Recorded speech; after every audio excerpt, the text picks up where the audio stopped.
por eso es que vamos a tener diferentes variedades de lesiones en el hígado. Vamos a empezar. Y también tengo que decirles que estas lesiones no solo son benignas. Esta primera parte vamos a hablar de lesiones benignas, pero también las lesiones hepáticas pueden ser malignas. Primarias de hígado, como el hepatocarcinoma, primarias de las vías biliares, como el colangiocarcinoma, o secundarias metastásicas de otros tumores de colon, tumores de próstata. Entonces, cuando uno encuentra una lesión hepática, hay que pensar en un abanico de posibilidades y ese es el tema de hoy. Vamos a empezar hablando del absceso hepático. El absceso hepático, cuando ustedes escuchan absceso, entienden que es un proceso infeccioso. O sea, hay una bacteria, hay un germen de por medio que está produciendo este absceso. Hacia el hígado generalmente llega por diseminación hematógena.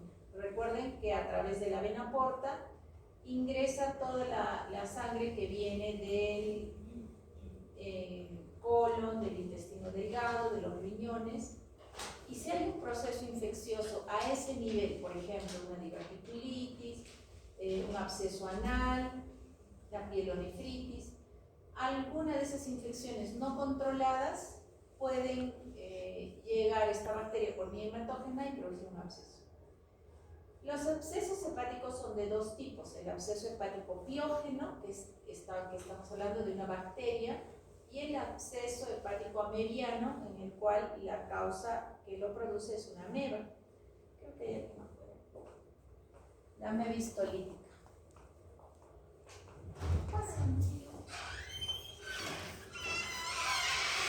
Entonces, para que se vayan entendiendo. Entonces, ¿cómo va? La diseminación hematógena a través de la porta o en algunos casos de la arteria hepática.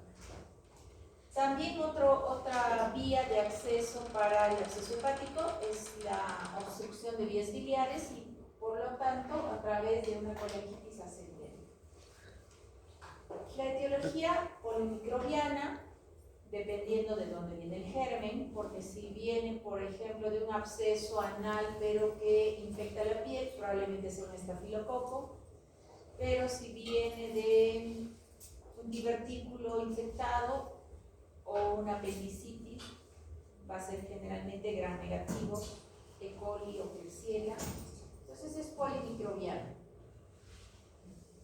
La clínica, ya saben, la clínica de absceso, el paciente va a tener dolor, va a tener fiebre, escalofríos, malestar, leucocitosis, es un proceso infeccioso. Generalmente se presenta en personas jóvenes, entre 30 a 50 años, Doctorita, dependiendo... ya hicimos el tema con el doctor la anterior clase. ¿Absceso? Sí, abscesos hepáticos. Con usted nos tocaría hacer Hepatocarcinoma. tumores hepáticos. Sí, tumores hepáticos. O sea, ya han hecho quiste hidatídico, ya han hecho fasciola, ya han hecho... Sí. Sí. Ya. Entonces la clase es más corta. Ya, entonces ya han hecho abscesos. Vamos a seguir bajando. Han hecho hemangiomas hepáticos. No.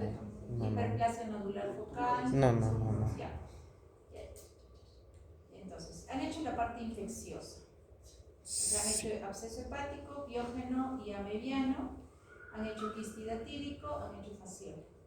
¿Sí? Sí, hemos tocado someramente, el doctor lo ha pasado rápido.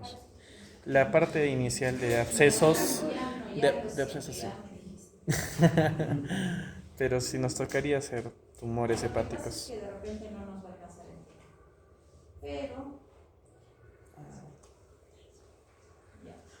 Bueno, ya les he hablado del absceso, no es tan complicado, es diferenciar, es ver las imágenes. Ya. Entonces, continuamos por acá.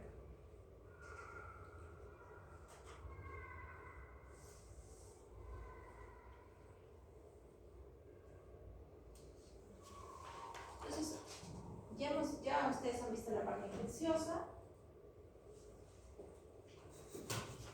vamos a ver, cuando hablamos de lesiones tumorales hepáticas, generalmente ustedes piden una ecografía y van a encontrar un nódulo sólido, ¿no? Ya no es quístico, las enfermedades quísticas, creo que sí lo vamos a ver.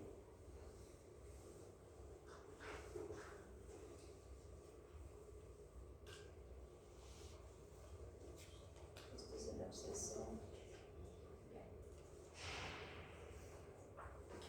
Entonces, cuando hablamos de lesiones focales benignas hepáticas, nos ponemos en algunos escenarios. Como les decía, una imagen de rutina o una imagen por otra cosa, una ecografía donde encuentran un hallazgo de un nódulo. Otro escenario puede ser un paciente con cáncer de colon que le hacen una ecografía y encuentran un nódulo. Y el otro escenario es un paciente que tiene cirrosis hepática y le encuentran un nódulo. ¿Sí? Siempre hay que ponerse en el contexto clínico del paciente. Nunca se hace el diagnóstico de una imagen sin saber cómo es el escenario. Entonces, podemos tener lesiones hepáticas benignas. Acá le pondrían lesiones hepáticas benignas, este también está mal. Hemangioma hepático, puede haber adenoma hepático, hiperplasia nodular focal, nódulos de regeneración. También hay lesiones quísticas que pueden ser quistes simples, como el quiste hepático simple, quiste hidatídico o el colangiocarcinoma. Vamos a parar esto. Como el colangiocarcinoma, que también nos puede dar lesiones quísticas y lesiones sólidas. ¿Han visto quiste hidatídico? Sí. Sí, un poquito. Entonces vamos a empezar a hablar algunas características de cada lesión hepática benigna, porque luego vamos a hablar de las lesiones hepáticas malignas. El más frecuente, el tumor benigno, si les preguntan, el tumor benigno más frecuente en el hígado, ¿cuál es? El hemangioma. Hemangioma. Generalmente este puede ser un hallazgo. El hemangioma es un tumor benigno, es un tumor vascular. Pasen chicos, si quieren pasar, pasen. Es un tumor vascular hepático. Como ven, este es el parénquima hepático y acá está el tumor. Hemangiomas puede haber en hígado, puede haber en intestino, puede haber en la piel también. Entonces, en este caso, este tumor tiene algún factor de riesgo, en general no. Hay algunas enfermedades como el síndrome de Rett-Osler, donde hay hemangiomas en todos lados, y también en el hígado. Es bastante frecuente, miren, aparece casi en el 4% de la población. Entonces, si de 100 personas hay 4 que tienen hemangiomas. Y pueden ser asintomáticos. Se da más en mujeres que en varones.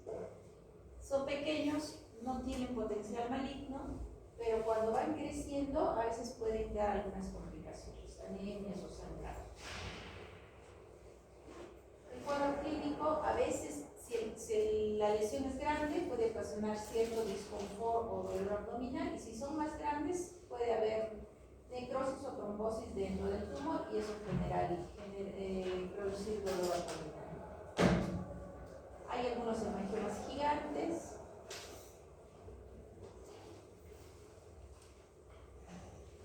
En la ecografía lo que se va a ver es un nódulo, es un hallazgo. ¿Es el examen de elección la ecografía? No, pero ahí podemos empezar el estudio de esta lesión. En la tomografía, miren, podemos ver una masa un poquito más grande. Cuando encontramos un nódulo hepático, y eso es una enseñanza que hoy día tiene que quedar claro, cuando encontramos una lesión sólida hepática, tenemos que estudiarla con una prueba de imagen, que primero, y porque es más accesible, es la tomografía abdominal con contraste, ¿sí? La tomografía sin contraste no nos da ninguna información. Entonces la imagen tiene que ser una tomografía con contraste, Y el contraste tiene que administrarse en 3 fases, en fase arterial, en fase portal, y en fase venosa y en fase portal. Así se estudia una lesión hepática sólida. Si no, no tenemos mucha información, y eso es muy importante cuando queremos caracterizar un hepatocarcinoma. El hemangioma, por ejemplo, capta contraste en fase arterial. Vamos a seguir. Entonces, la indicación es hacer un estudio dinámico, fase arterial, fase venosa y fase portal. En la fase portal, el hígado se ve más blanco. ¿Por qué? Porque la vascularización hepática es más venosa que arterial. El otro examen, si tenemos accesibilidad o si tenemos alguna duda en la tomografía, es la resonancia. La resonancia, recuerden que tiene 2 fases, se hace en fase T1 y en fase T2. Nos da mayor información, sí, pero muchas veces es suficiente la tomografía para caracterizar el tumor, pero cuando tenemos algunas dudas, pedimos una resonancia. Tiene una sensibilidad más alta, casi el 90%, y en el hemangioma la intensidad de la lesión es más hiperintenso en T2 y menos hiperintenso en T1.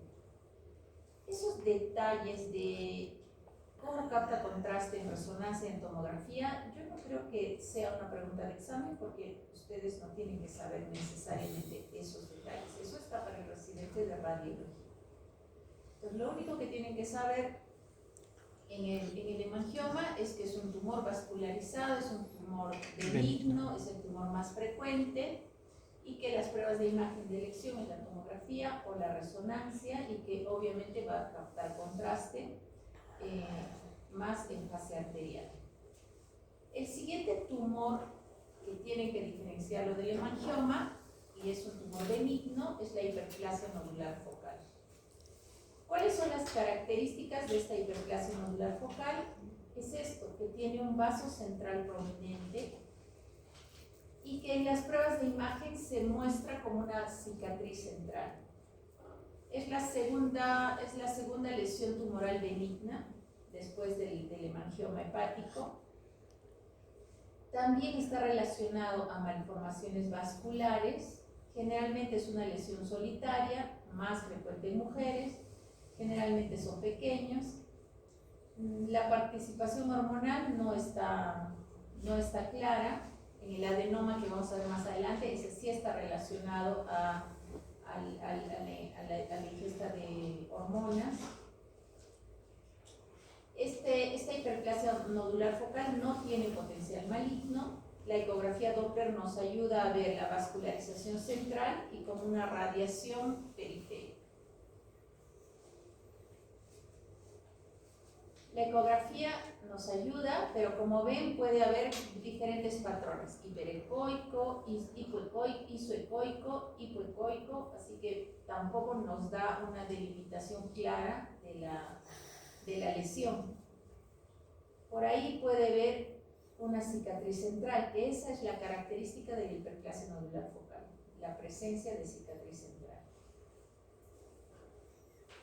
Y como les había dicho, hay vasos en forma radiada. Entonces acá con el puntero, no se ve mi puntero. No. No hago para que se vea mi puntero. A ver. Creo que se puede configurar.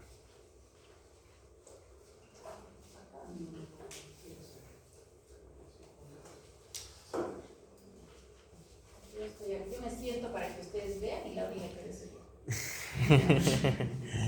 Entonces, en la tomografía, la lesión, como ven, es esta. Y en el centro tiene como una cicatriz. Este realza en fase arterial y se hace isodenso en la fase venosa. Esa es la característica.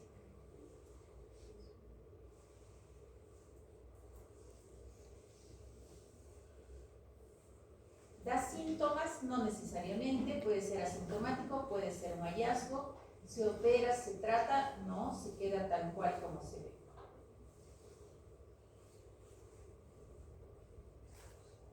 Si tenemos alguna duda, se pide resonancia magnética y ahí se nota más claramente una lesión hiperintensa, pero en el centro una cicatriz hiperintensa. Y esto se puede ver en fase arterial.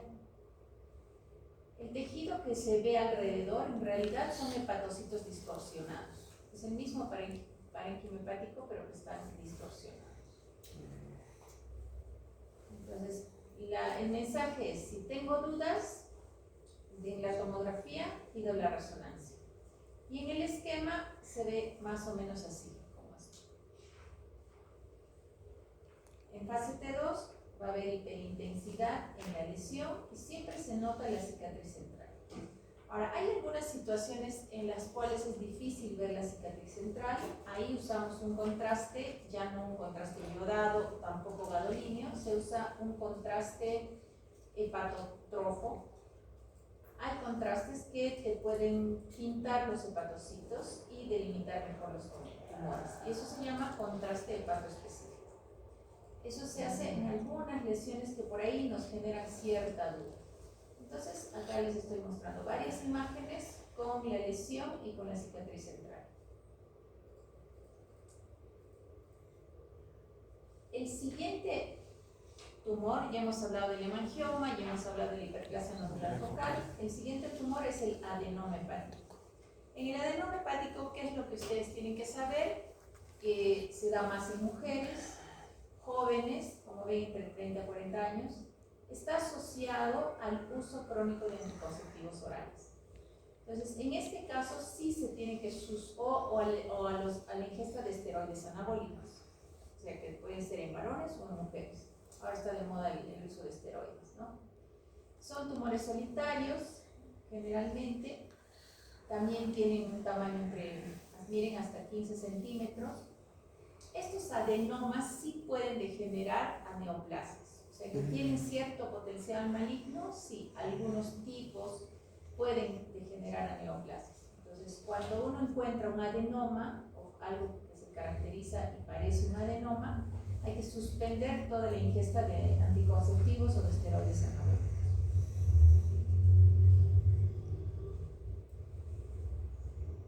En la ecografía, como ven, hiper o hipoecoica o isoecoica, o sea, no me ayuda. La ecografía lo único que hace es identificar el nódulo. Y una vez que se identifique el nódulo, eso tiene que pasar a una prueba de imagen con contraste. Como les dije, con contraste trifásico. Entonces siempre se va a describir como una masa. El adenoma puede tener hemorragia y puede producir dolor, o puede infartarse también y también puede producir dolor.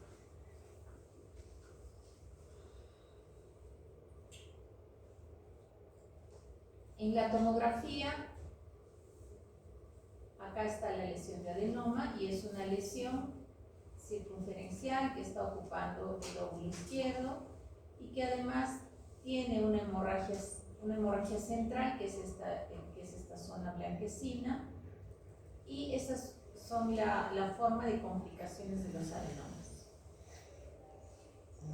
También el adenoma puede calcificarse, como ven, acá se ve una lesión hepática en el lóbulo derecho y puede calcificarse. Si tenemos dudas, nuevamente pedimos la resonancia magnética. Generalmente son hiperintensas en T1 con la administración de sustancia de contraste. Como observan, no tiene la cicatriz central. Y estas lesiones muchas veces tenemos que biopsiarlas, y en este caso confirmar si son o no adenomas.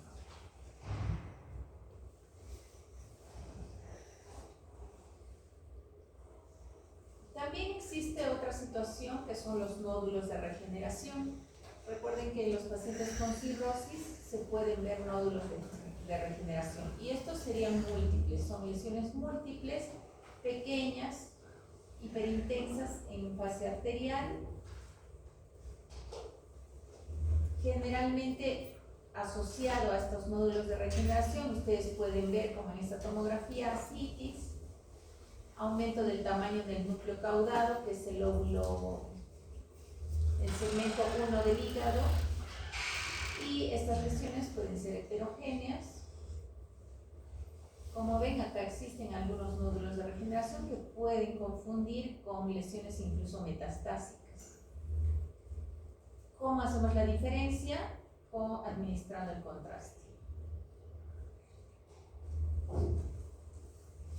Bien, entonces hemos hablado de lesiones hepáticas benignas. ¿Cuáles eran? Hemangioma, hiperplasia nodular focal, adenoma y nódulos de regeneración. Esas son las lesiones hepáticas sólidas propias del hígado. También debemos tener en cuenta que muchas veces los colangiocarcinomas también se presentan como lesiones sólidas. Eso lo vamos a ver en neoplasias. Lesiones quísticas, ¿ya han visto? No, Pero ahí está el quistidativo. Bueno, vamos a verlo rápido. Entonces, unas son las lesiones sólidas, que son las que hemos visto, y otras son las lesiones quísticas. Como ven, esto es una lesión quística, es un quiste hepático simple. Simple, tiene un borde muy regular, tiene un contenido interno también bastante homogéneo. Ese es un quiste hepático simple. ¿Qué tenemos que diferenciarlo de las otras enfermedades quísticas hepáticas? Que sería en este caso la poliquistosis hepática o los quistes hidatíricos. Salud.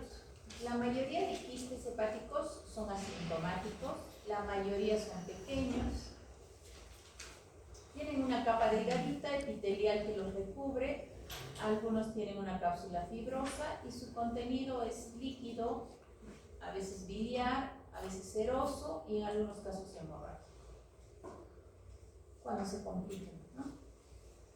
En la tomografía se delimitan mucho mejor, no tienen, como ven, una cápsula gruesa, es una cápsula, es un epitelio fino, que la tomografía no lo marca, y la densidad es líquida, menos de 20 unidades Hams. Entonces, como es un contenido que no tiene vasos, no va a captar obviamente contraste, y cuando hacemos una tomografía como esta con contraste, porque ven que hay contraste en la aorta, estas no captan absolutamente nada de contraste y son lesiones quísticas. Solo que ahí nos tenemos que preguntar, ¿estas lesiones quísticas son quistes simples o son quistes por una hidatidosis o por un quiste hepático parasitario? ¿Y cómo hacemos la diferencia? Pues depende del tamaño del quiste. Si es un quiste muy pequeño, lo observamos en 6 meses o en un año. Los quistes simples no van a crecer, los quistes hidatíricos sí van a crecer. Entonces, esa es la forma, no es una emergencia. Si uno ve un quiste en una ecografía, simplemente hay que seguir. Entonces, en la resonancia igual se ven, como es contenido líquido, se ven imágenes hiperintensas en T2 e hipointensas en T1.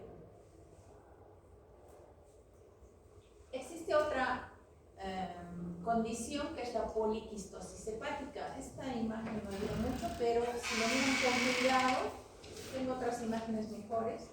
La poliquistosis hepática es una entidad autosómica dominante, es decir, es hereditaria, así como la poliquistosis renal. Es una entidad autosómica dominante que generalmente cuando aparece compromete el hígado con muchos quistes, pero es una situación benigna. No produce mayor compromiso, ni siquiera produce compromiso del perfil hepático. Solo en algunos casos raros, podría comprometer, seguir creciendo estos quistes y comprometer la calidad de vida del paciente. Entonces, estos quistes son amartomas.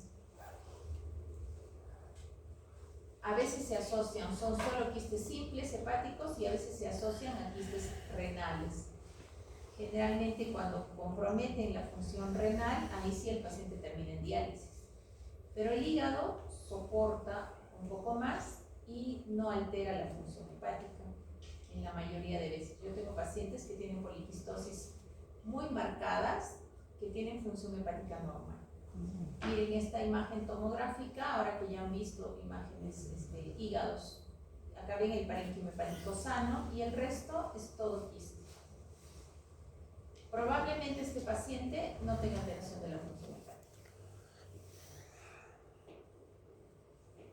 En esta imagen, en la de abajo, ven que también hay poliquistosis renal. ¿Ven? Acá les estoy señalando el riñoncito, ambos tienen quistes y el hígado también tiene quistes. Acá, ¿cuál me da problemas? Lo más probable es que este paciente tenga problemas renales más que hepáticos.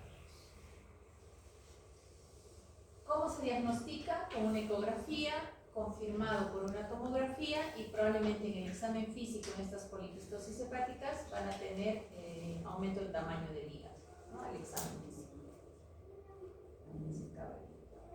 La hidatidosis hepática ya la han visto, me dijeron, ¿no? Sí, lo avanzó rápido el doctor. Ya dos palabras les digo de la hidatidosis. Está producida por el Echinococcus. Hay zonas endémicas en Perú, que estamos nosotros justo en una zona endémica, que es más o menos el sur del Perú. Son zonas ganaderas, generalmente. La etiología es el Echinococcus, que puede ser de diferentes causas. A diferencia del quiste hepático simple, ven que en la imagen, dentro del quiste, hay membranas. El ciclo de vida, ya saben, el huésped intermediario son los ovinos, el huésped definitivo es el perro, o algunos animales salvajes que también, como ven, la hiena, los lobos, que tienen la tenia en el intestino y luego ellos eliminan los huevos. El humano es un huésped accidental que se ha alimentado que también ha tenido contacto con el huevo. Luego estos animales, como la oveja, el cerdo, los vacunos, ingieren pasto con los huevos de la tenia de los mamíferos y forman quistes. Igualmente, los humanos forman quistes al ingerir estos huevos que son eliminados de la tenia del perro, y así el perro luego come las vísceras de los herbívoros que tienen el quiste hidatídico y se vuelven a contagiar y así permanecen. Esto lo van a ver bien en infectología, lo van a estudiar bien en sí. La mayoría en hidatidosis nos da lesiones pulmonares, un 40% hepáticas. La clínica, dolor abdominal. ¿Cómo hago el diagnóstico? Pido serología, que puede ser ELISA o Western blot. Entonces, cuando yo encuentro un quiste hepático, tengo que es grande, no que estos quistes simples de 2 centímetros, de 1 centímetro, no. Acepto si ese quiste va a crecer. Si encuentro quistes grandes que tengo que diferenciarlo entre quiste simple o quiste hidatídico, hago la serología, que sería el test de ELISA o el test de Western blot. Es la forma de hacer el diagnóstico diferencial, o si en la imagen me da esta lesión que ya tiene membranas internas, entonces ahí ya sospecho que eso es un quiste hidatídico. Solo pido la serología cuando dudo y cuando ambos son quistes, parecen quistes simples sin membranas. Pero si no, acá se ve la anatomía patológica, la macroscopía de una lesión quística. El tratamiento es el albendazol y en algunos casos, si el quiste es grande, hacer el tratamiento quirúrgico. Fasciola hepática, que también nos da lesiones hepáticas de aspecto, digamos, más variado, porque nos puede dar semisólidas, quísticas, tipo absceso. El huésped intermediario es el caracol. En este caso, el huésped definitivo son los ovinos o los humanos que comen vegetales contaminados con una larva. Estos vegetales generalmente son los berros. Por eso, si alguien ha rotado conmigo y hemos sospechado de fasciola, lo primero que yo pregunto es si han comido berros. Y estos berros crecen en estos manantiales de aguas estancadas o medio que corre el agua en estos manantiales, y siempre ahí va a haber este huésped intermediario que es el caracol.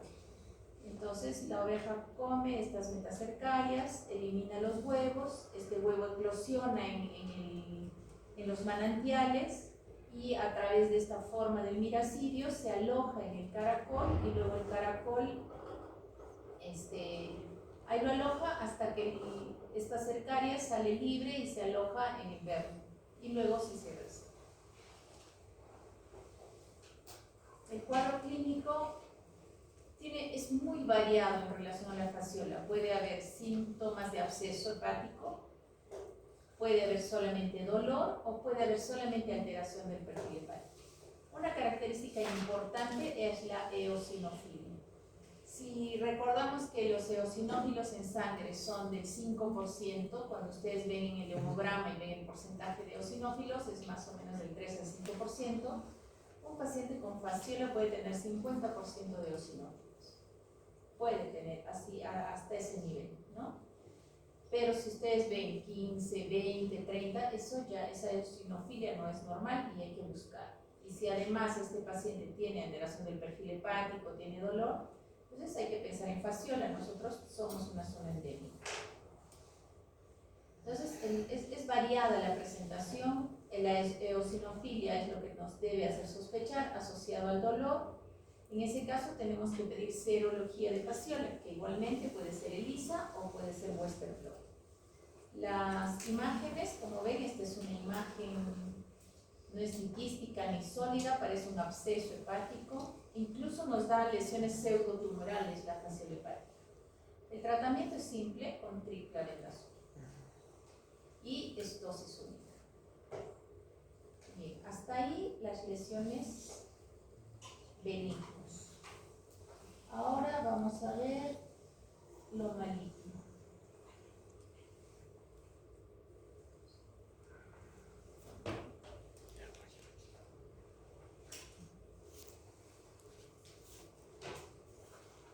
El doctor viene 2 en punto.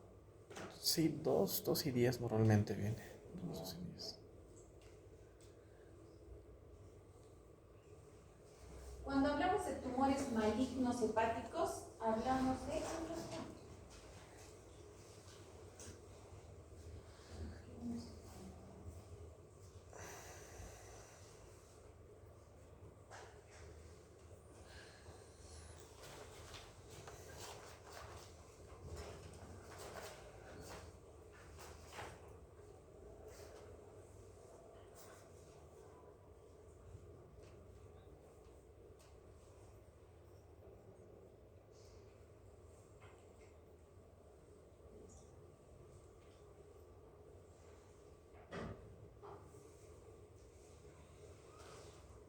Los tumores hepáticos malignos, si les preguntan cuál es la primera causa de una lesión hepática maligna en el hígado, ustedes dirán lesiones metastásicas.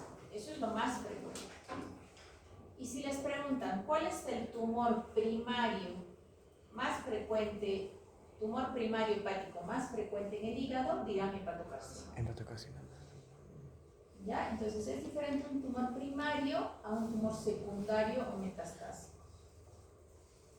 Los tumores hepáticos pueden ser epiteliales y a la cabeza el carcinoma hepatocelular. Hay otros tipos, hepatoblastoma, colangiocarcinoma, tumores carcinoides, que también son primarios, cistoadenocarcinoma biliar. Estos muchas veces se diagnostican con biopsias. Muchas veces.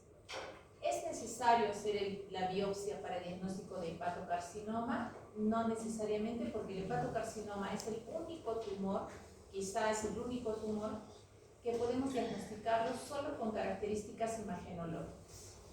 ¿Ya? Y existe otro tipo de tumores que ya son mesodérmicos, como el hemangiosarcomas, los sarcomas, leiomiosarcomas, los linfomas, pero que son mucho más raros, pero hay que tenerlo en cuenta. Miren la distribución del hepatocarcinoma. Perú es una zona donde tenemos hepatocarcinoma, miren, casi como África, como algunas otras zonas de Asia. ¿Por qué? Porque tenemos mucha hepatitis B.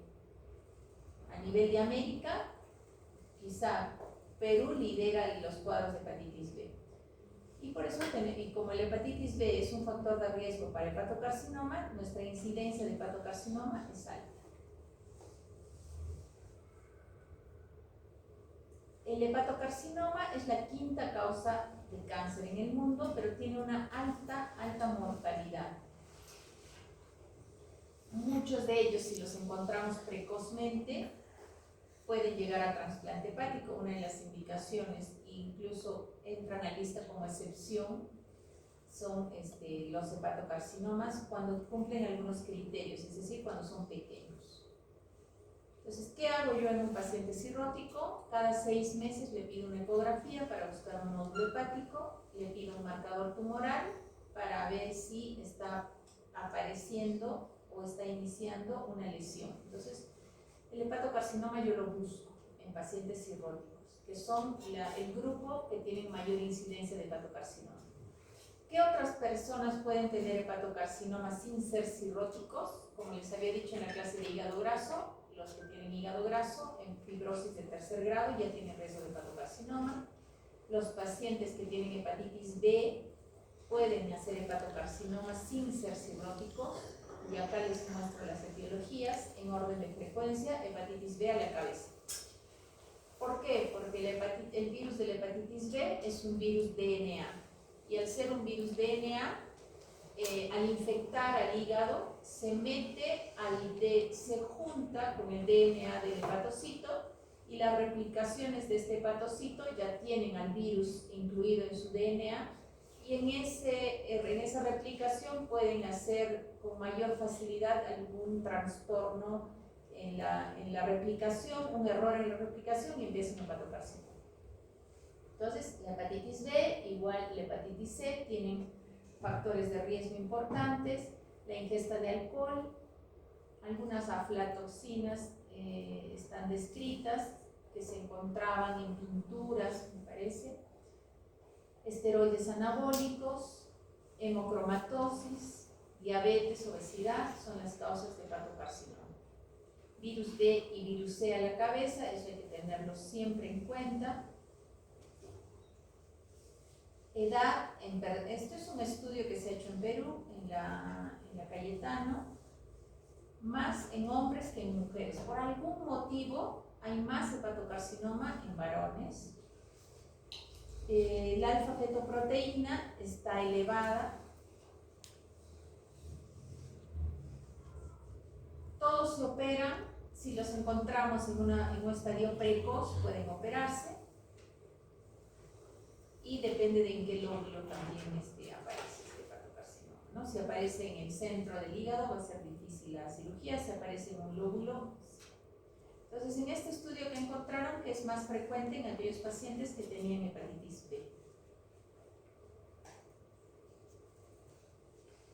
Ya les había dicho por qué la hepatitis B tiene más riesgo de hepatocarcinoma, porque se mete en el DNA del virus y va a haber errores en la replicación.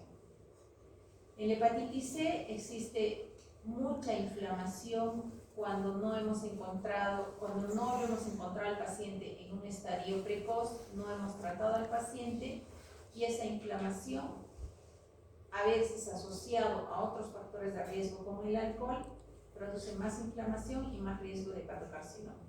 Entonces, ¿cuál es la historia natural en el hepatocarcinoma? La infección por virus o por alguna otra causa que va a producir inflamación crónica, necrosis, hiperplasia regenerativa, cirrosis y finalmente el hepatocarcinoma. Entonces, el mensaje es que los pacientes con cirrosis hepática son el mayor grupo de población en el cual puede aparecer un tumor hepático.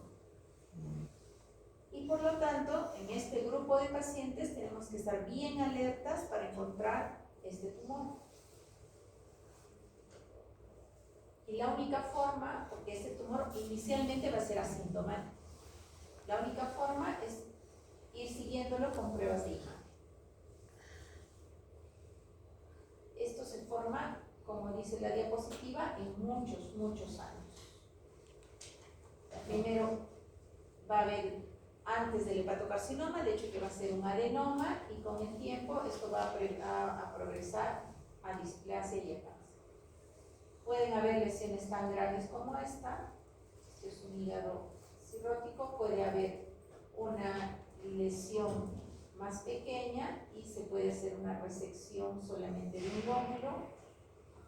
Muchos hepatocarcinomas también pueden debutar con hemorragias y con hemoperitoneos.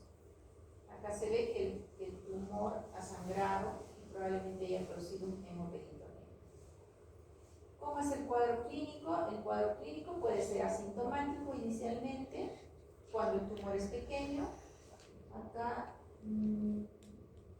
y en el transcurso del tiempo, los síntomas van a ser probablemente dolor en la medida que vaya creciendo la lesión, o vaya comprimiendo la vía biliar, y finalmente, si no diagnosticamos a tiempo, la lesión va a ser más grande, la alfa-fetoproteína va a aumentar en valor, va a producir metástasis a otros órganos y finalmente el paciente va a fallecer. ¿Qué sería lo ideal? Lo ideal sería encontrar a estos pacientes en este estadio asintomático. Pero ¿cómo los encontramos? Tenemos que buscar. En el hepatocarcinoma avanzado, ya como cualquier tumor avanzado, el paciente va a tener baja de peso, llenura, anemia, ictericia por obstrucción. Ese paciente que tenía el hígado pequeño porque era cirrótico y el hígado estaba todo fibrosado, ahora lo vamos a poder palpar, y se va a palpar como una masa dura o pétrea en el hipocondrio derecho. El hepatocarcinoma, ¿a dónde metastatiza? A pulmón, por la cercanía, hueso, metástasis linfática, puede haber ascitis neoplásica. Esta es una imagen de metástasis de hepatocarcinoma, ve metástasis en el pulmón. También el hepatocarcinoma puede sangrar, como les había mostrado, y se puede necrosar. Entonces, ¿cómo hacemos el diagnóstico? La ecografía es la primera prueba de imagen que vamos a pedir. Entonces, nuevamente les repito, todo paciente cirrótico tiene que tener una ecografía abdominal por un radiólogo experto que tiene que buscar nódulo, o ustedes le tienen que decir, paciente con cirrosis, buscar nódulo hepático. Entonces, si el radiólogo encuentra un nódulo hepático, inicialmente por ecografía, lo siguiente que vamos a hacer es la tomografía. Y la tomografía sí tiene una especificidad alta si la pedimos bien. No sé si acá dice, pero la tomografía tiene que ser solicitada en la fase arterial, nuevamente fase venosa o fase venosa y fase portal. Esa es la que nos da el diagnóstico. Entonces, ¿qué es la característica? La característica es que el hepatocarcinoma capta contraste en fase arterial. ¿Sí? Acá se va a ver una imagen, no sé si es esta la trifásica que me da ya. Acá está, esta es la lesión sin contraste. Acá está la lesión que capta contraste en fase arterial. Acá está señalada por las flechas. Lava contraste en fase portal. Ven que esta zona blanca ya no se ve blanca, sino se nota esta circunferencia sin contraste. Y en la fase tardía, donde el hígado se ve más claro porque tiene más vascularización, finalmente ha terminado de lavarse el contraste. Esa es la característica del hepatocarcinoma. Y este proceso se llama washout. Es decir, que lava el contraste arterial de la fase arterial a la fase venosa. Entonces, ¿qué es lo que pasa en estos pacientes? Tienen washout positivo. Esa es la característica. Bueno, la resonancia también me puede ayudar. Se muestra de la misma forma.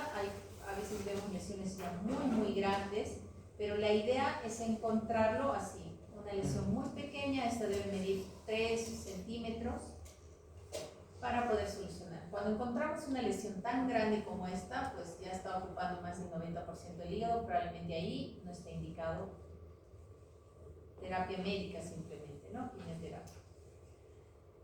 La resonancia magnética, como ya saben, el contraste que usamos es gadolinio. También se pide la resonancia en 3 fases, eso se llama estudio dinámico, ¿sí? Identificamos de la misma forma las lesiones. En T2 se ve hiperintenso, en T1 hiperintenso, pero también me habla del lavado y del washout. El marcador tumoral, la alfa-fetoproteína, que el valor es hasta 4, va aumentando en aquellos pacientes que tienen hepatocarcinoma. Entonces, yo hago el seguimiento en los pacientes con cirrosis con ambos marcadores. Pido tanto la ecografía cada 6 meses y pido el alfa-fetoproteína. Porque a veces en la ecografía el radiólogo puede no ver una lesión pequeña, pero si veo que mi alfa-fetoproteína está aumentando en número, entonces le pido una tomografía trifásica. Esto me indica que la alfa-fetoproteína va aumentando en los pacientes con hepatocarcinoma. Si tengo alguna duda, sí tomo una biopsia. Si no es claro el diagnóstico con resonancia o con tomografía o con marcador tumoral y veo la lesión, porque a veces veo nódulos, pido la alfa-fetoproteína y es negativa, en ese caso hago la biopsia. ¿Por qué? Porque hay que hacer el diagnóstico diferencial con otros tumores como colangiocarcinoma o con lesiones benignas. Entonces, esa diferencia sí me la puede hacer la biopsia. Entonces, ¿cómo es el pronóstico del hepatocarcinoma? El pronóstico va a depender del tamaño de la lesión, del estado clínico del paciente, de si es cirrótico o no es cirrótico, de la localización y de la función hepática. Entonces, hay un grupo de hepatocarcinomas que podemos hacer resección, que podemos hacer radiofrecuencia, o que puede ir al trasplante hepático y estas lesiones se curan. Hay unos criterios que se llaman criterios de Milán para decidir cómo es el tratamiento del hepatocarcinoma. Depende del tamaño, si es una lesión única, menor de 5 centímetros, o son 3 lesiones menos de 3 centímetros, está dentro de esos criterios de Milán y este paciente puede ir a trasplante hepático. Cuando es cirrótico, ¿no? Estamos hablando dentro de los pacientes cirróticos. Hay que ver si hay invasión vascular, eso se ve en las pruebas de imágenes, hay que ver si es un nódulo o si es multinodular. Y en los pacientes cirróticos tenemos que ver la función, cuánto tiene de Child, si tiene o no hipertensión portal, y hay que ver su performance, ¿no? Si es un paciente independiente total, si es un paciente postrado, si tiene alguna otra comorbilidad, de todo eso va a depender el pronóstico. Usamos nosotros la clasificación de Barcelona. No sé si está escrito acá. Acá está. Para nosotros definir cómo va a ser el tratamiento de los pacientes con hepatocarcinoma, utilizamos esta guía de la BCLC, que es la clasificación de Barcelona, y clasificamos al paciente en estadios, al tumor en estadios. Muy temprano, estadio intermedio, estadio avanzado o estadio terminal. Dependiendo del child, dependiendo del estado clínico del paciente, que es el performance status. Y si la lesión es menos de 2 centímetros, es decir, pero cumple el criterio tomográfico, el paciente puede ir a una resección hepática o puede ir a un trasplante hepático o puede ir a lo que llamamos quimioembolización. Si el paciente está en estadio temprano, es decir, esto que les muestro acá, que dice temprano A, estos son los criterios de Milán. Esos pacientes también pueden ir a trasplante. Si tienen alguna enfermedad asociada que contraindique el trasplante, pues se hace radiofrecuencia o se hace quimioembolización. Es decir, se cateteriza una vena, se llega a través de la vena porta o a través de la arteria, se llega al tumor y ahí se pone una sustancia que es la doxorubicina, que es un quimioterápico, y así se tratan los nódulos, sobre todo cuando son estadios multinodulares. Y en el estadio avanzado se da un tratamiento solo quimioterápico. Ahí es avanzado porque el paciente está en mal estado o porque el tumor ya salió de estos criterios, ya es un tumor muy grande. En ese caso se le da este medicamento que se llama sorafenib. Pero también puede haber un grupo de pacientes que están en muy mal estado general, con una cirrosis muy avanzada. Estos pacientes se trata de forma paliativa. Es un cáncer con muy mal pronóstico. Es por eso que cuando estos pacientes llegan los encontramos con nódulos pequeños y los referimos para trasplante hepático, a este grupo de pacientes se les da un puntaje adicional. Recuerden que para pedir el trasplante hepático nosotros calculamos un puntaje que se llama MEL score. Si ese MEL score está, a veces es un paciente que no tiene ascitis, nunca tuvo encefalopatía, entonces su MEL va a ser muy bajito. Pero si tiene hepatocarcinoma, le dan un puntaje de 20 puntos. Nosotros referimos a un paciente para trasplantarse con MEL de 15, pero por el hecho de tener hepatocarcinoma le dan 20 puntos. Y le asignan un puntaje adicional por cada mes, por cada 6 meses que van esperando en lista de espera, les van aumentando 2 puntos. ¿Y por qué es eso? Para que sean competitivos en el momento de definir el trasplante hepático, porque estos tumores hepáticos, este hepatocarcinoma es muy agresivo. Es muy agresivo y crece muy rápido. Entonces, estos pacientes, si queremos darle una oportunidad, pues esa es la forma que se ha encontrado para que estos pacientes no fallezcan o salgan de los criterios de trasplante, porque puede ser que mientras esperan, ya el tumor crece, la alfa-fetoproteína aumenta, ya hay invasión vascular y ya salen de los criterios de trasplante y lo que les toca es un tratamiento paliativo. Esto ya les he dicho. Ya hemos hablado del BCLC.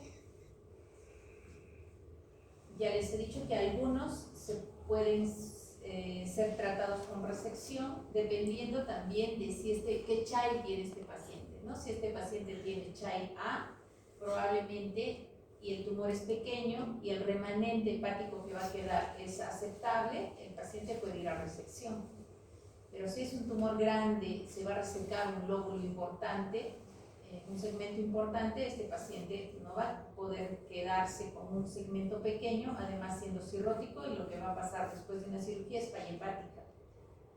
Entonces hay que caracterizar bien a qué pacientes se operan y qué pacientes van a trasplante y qué pacientes se hacen en embolización. Y para eso nos sirve la clasificación de BCLC. Acá sí habla de los criterios de Milán, quienes se trasplantan. Tumor único, esto quizás sí les pueden preguntar, porque eso sí tienen que saber. Tumor único de menos de 5 centímetros o 3 tumores menos de 3 centímetros. La sobrevida del trasplante es muy buena, es casi 90% a los 5 años. Por eso es importante identificar lesiones precoces. El tratamiento percutáneo también ya les he dicho, la radiofrecuencia o la quimioembolización. Se llega al tumor y se produce como una quemadura.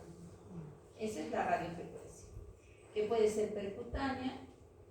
Y la quimioembolización, acá está, transarterial, se pone fármacos antineoplásicos que se introducen como un fijador para tratar el tumor. Incluso usamos la quimioembolización cuando queremos reducir el tamaño del tumor. Por ejemplo, es un tumor, 2 tumores de 3 centímetros y uno de 5, y eso ya me sale de los criterios de Milán. Ya el paciente no podría entrar a trasplante por el tamaño del tumor.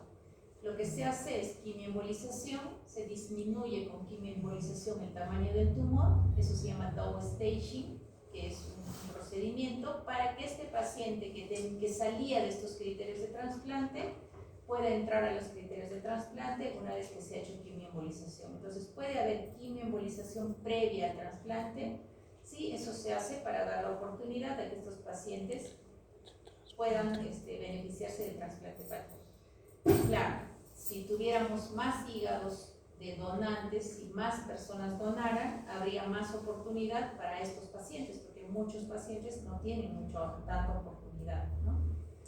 No es como en otros países, el 20% de su población es donante.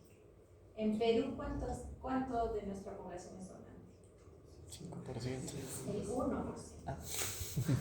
O sea, el 1% de la población dice si pudiera donar si se presenta la situación. Pero en otros países, Brasil tiene creo el 25% de su población, dice voy a donar. Argentina 20%, Perú 1%. Y yo no sé si nosotros somos más egoístas que nuestros colegas latinoamericanos, no creo, sino que nos falta información. Y esa información la tenemos que difundir nosotros, ¿no? El personal de salud. Entonces, tenemos muchas indicaciones, muchos de nuestros pacientes fallecen en lista de espera, muchos fallecen en lista de espera. Entonces, es importante hablar de la donación. El tratamiento se hace con sorafenib. Ahora existen terapias biológicas dirigidas que tienen mucho mejor efecto para el hepatocarcinoma, pero son terapias muy caras y que no están accesibles a todos los pacientes, ¿no? Una terapia biológica para hepatocarcinoma puede costar 300.000 soles en 6 meses, por ejemplo, ¿no? Y también no es que te cure el hepatocarcinoma, simplemente te ayuda a prolongar un poquito más el tiempo. Entonces, ya para terminar, el principal factor de riesgo para el hepatocarcinoma en Perú es el virus de la hepatitis B. Eso les tiene que quedar claro. Entonces, es importante estar vacunados y saber que uno está protegido para la hepatitis B. La inmunización es importante. Identificar a las gestantes con hepatitis B es importante también porque esa es una forma de transmisión. Si es que eso sucede, al recién nacido se le tiene que inmunizar, uno con inmunoglobulina más la vacuna. Eso lo han hecho en hepatitis B. Y vacunar a toda la población de riesgo. Y otro mensaje que debemos tener claro es que el hepatocarcinoma es un cáncer que lo podemos prevenir. ¿Cómo lo prevenimos? Evitando la cirrosis. ¿Cómo evitamos la cirrosis? Buscando los factores de riesgo y tratando antes de que este paciente llegue a una enfermedad hepática crónica. Y si el paciente ya tiene cirrosis, pues tenemos que buscar con ecografía y marcador tumoral para identificar este tumor en una forma precoz y tratarla. Ya chicos, eso es todo. Me pasan 15 minutos.